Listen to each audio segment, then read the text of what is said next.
A report by a prominent West Papuan church leader has accused the Indonesian military of committing systematic genocide in the province.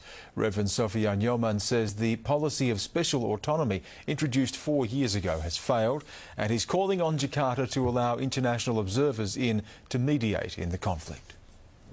Verifying the report is not easy. Indonesia makes it virtually impossible for journalists to operate in West Papua.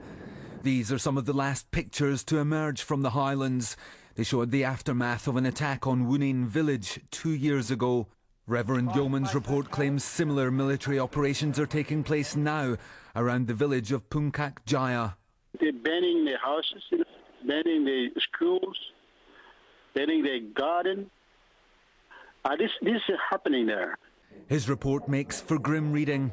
It makes some startling, if familiar, claims. He says Indonesia is committing systematic genocide in West Papua. He says the Indonesian military is terrorising indigenous West Papuans by carrying out ongoing sweeps of their villages. And he says 4 years after it was introduced, the policy of special autonomy has failed. Here in Australia, academic John Wing has been monitoring the reports of military activity in the highlands. He's urging Indonesia to change course and seek a resolution similar to that achieved in Aceh. People are starting to perish, particularly the elderly and children, and they desperately need some sort of intervention from the international community. A spokesman for the Indonesian embassy in Canberra has dismissed Reverend Yoman's claim of systematic genocide. He has a very good imagination.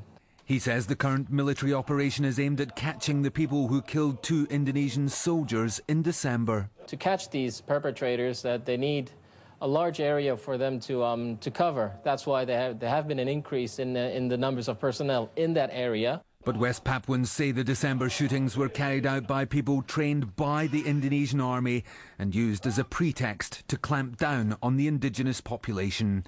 Brian Thompson, World News Australia.